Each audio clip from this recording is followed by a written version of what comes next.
الشيطان بسم الله الرحمن الرحيم الحمد لله الذي بنعمته تتم الصالحات وأسأل الله سبحانه وتعالى مغفرته وستره اللهم صل على سيدنا محمد عبدك ونبيك ورسولك النبي الأمي وعلى آله وصحبه وسلم تسليما بقدر عظمة ذاتك في كل وقت وحين. Alhamdulillah, pada malam hari ini kita bisa berkumpul kembali pada kegiatan kultum kuliah 7 menit ya, 20 menit ya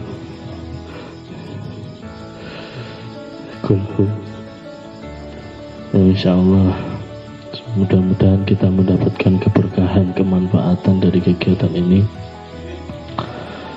meskipun mungkin kita harus bersusah payah memaksakan diri, tapi kita tidak melihat apa yang kita pelajari, tetapi insya Allah Allah memberikan berkah, memberikan ampunan, memberikan segala bentuk rahmatnya atas perjuangan kita, usaha kita untuk melaksanakan kegiatan-kegiatan yang bermanfaat. Amin amin ya rabbal alamin.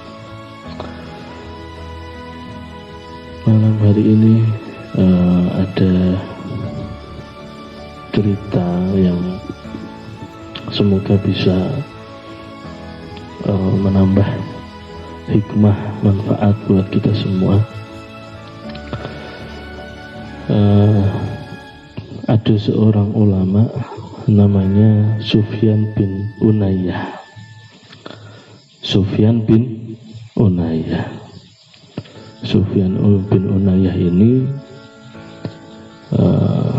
mengarang sebuah kitab, dan diceritakan di dalam kitab itu tentang kisah ini. Sufyan berkata, saya pernah diundang oleh Amirul Mukminin Harun ar-Rasyid.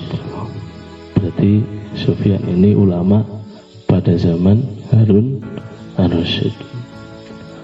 Waktu itu diadakan sebuah acara besar yang Amirul Mukminin Harun ar-Rasyid ini mengundang para ulama yang ada di negara tersebut, termasuk Sufyan bin Unayyah. Pada waktu itu saya datang lebih awal, kata Sufyan, dan duduk dekat dengan Amirul Mukminin Harun ar-Rasyid.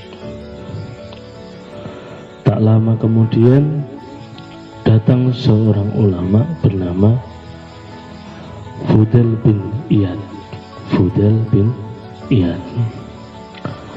Fudail ini datang agak terlambat, lalu duduk di sampingku. Dia mengenakan pakaian yang kalau kita sebut jubah, memakai jubah dan penutup kepala. Jadi kalau saya membayangkan ini kayak Habib Lutfi ya, penutup kepala. Jadi Fudail datang agak terlambat dan duduk di samping Sufyan dan bertanya kepada Sufyan,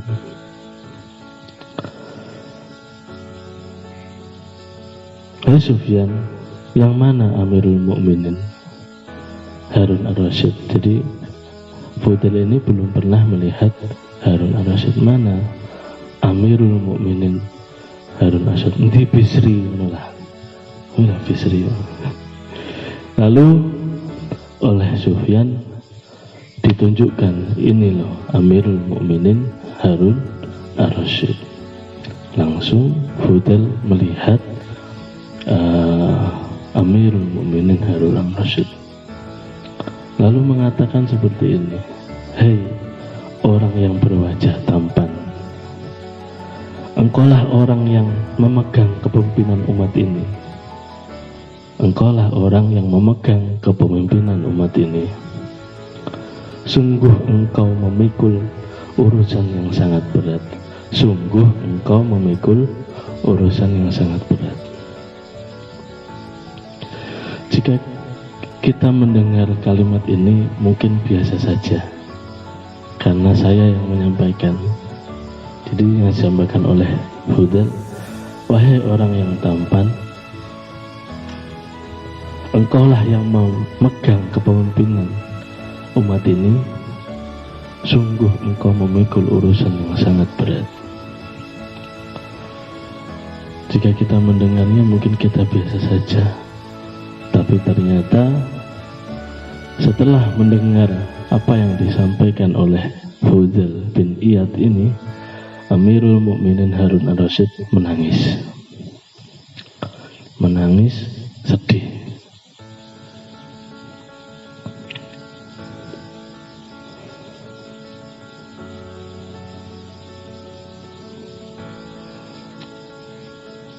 Secara balaghah pun juga biasa saja, tidak ada kiasan-kiasan yang menarik dari apa yang disampaikan itu.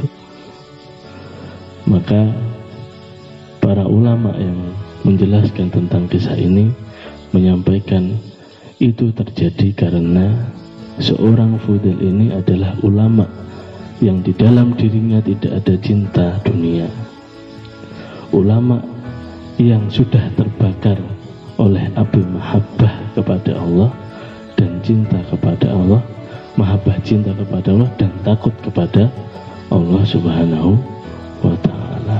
Jadi Fudhal ini memang orang yang beliau ini di dalam dirinya tidak ada cinta kepada dunia, dan dia sudah istilahnya terbakar oleh mahabbah cinta kepada Allah dan takut kepada Allah Subhanahu wa ta'ala. Dari sinilah kita menyadari bahwa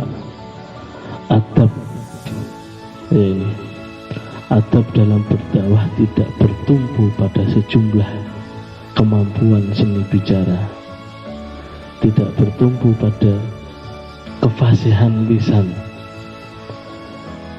pada bekal ilmu yang kita simpan di otak kita, pada kemampuan intelektual kita, skill kita. Banyak orang yang memiliki kemampuan itu, tapi orang yang mendengar pun tidak tersentuh sama sekali atas apa yang dia sampaikan. Karena pondasi dakwah kepada Allah bukan itu. Jadi pondasi dakwah kepada Allah adalah hati yang terbebas dari dunia, yang dipenuhi cinta mahabbah kepada Allah dan khauf, takut kepada Allah Subhanahu wa ta'ala. Kalau kita sudah bisa seperti itu, walaupun sesederhana apa yang kita sampaikan, walaupun mungkin ilmu kita belum tinggi, belum banyak, tetapi apa yang kita sampaikan itu akan menyentuh hati orang yang mendengar. Jadi perlu digarisbawahi bahwa pondasi dakwah kepada Allah adalah hati yang terbebas dari dunia, dipenuhi dengan cinta, takut kepada Allah Subhanahu wa ta'ala.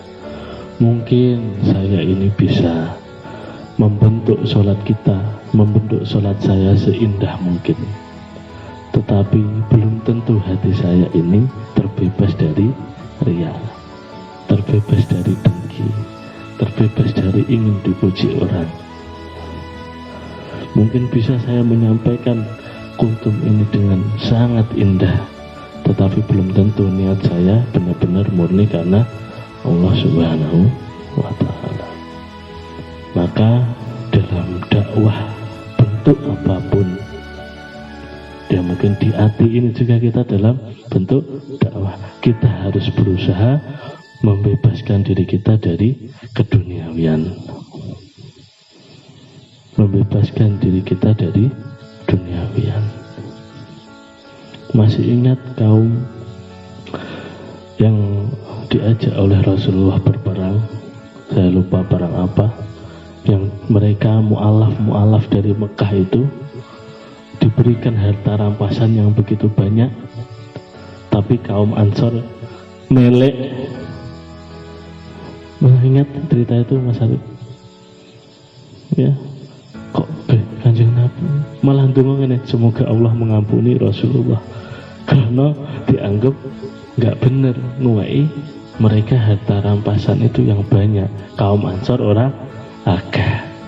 Lalu pada suatu waktu dikumpulkan kaum Ansor ini, diberikan penjelasan oleh Rasulullah yang intinya mereka sadar bahwa mereka itu pulang membawa Rasulullah, orang yang lebih penting, lebih indah daripada dunia dan seisinya.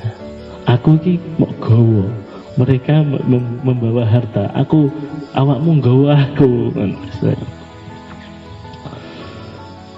Jadi kalau itu kita tanamkan sejak dini, pembelajaran itu belajar untuk menguatkan pondasi kita, bahwasanya kita berjuang, beribadah, taat ini, berdakwah ini dengan pondasi takut dan cinta kepada Allah Subhanahu wa Ta'ala, dan tidak karena dunia.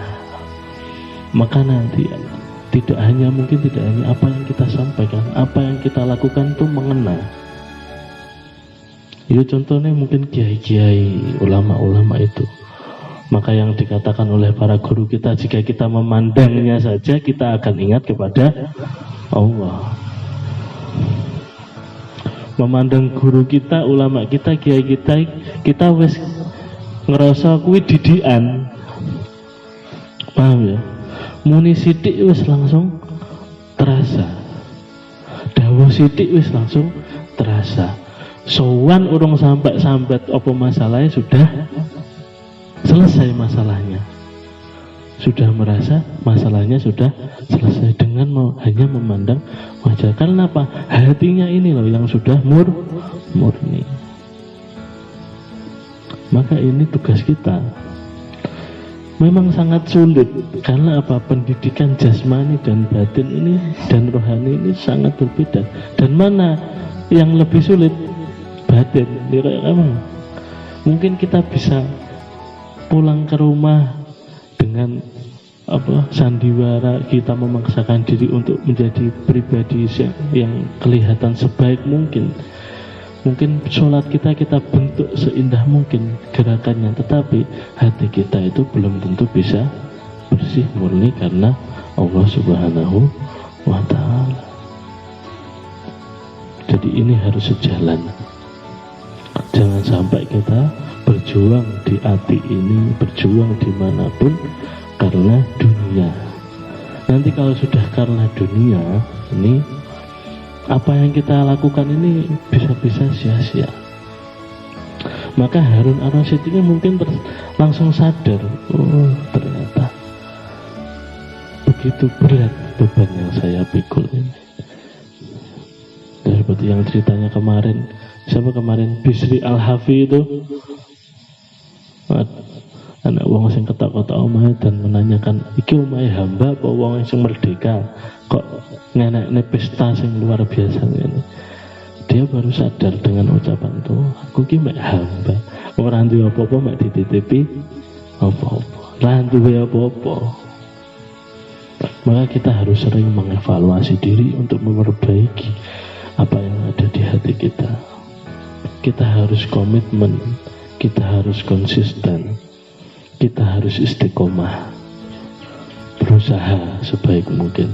Saya sendiri juga berusaha, tapi saya merasa kalian lebih beruntung yang lebih muda-muda ini karena secara umur masih banyak waktu untuk memperbaiki diri. Ya Mas Bis ya, masih banyak waktu untuk memperbaiki diri, untuk menyempurnakan niat, menambah keimanan-keimanan, melewati kegiatan-kegiatan yang positif. Karena memang kita adalah orang yang dipilih untuk menyebarkan syiar agama Islam. Saya kira itu tidak panjang-panjang karena kuliah 20 apa Mas Mang? Kuliah lek.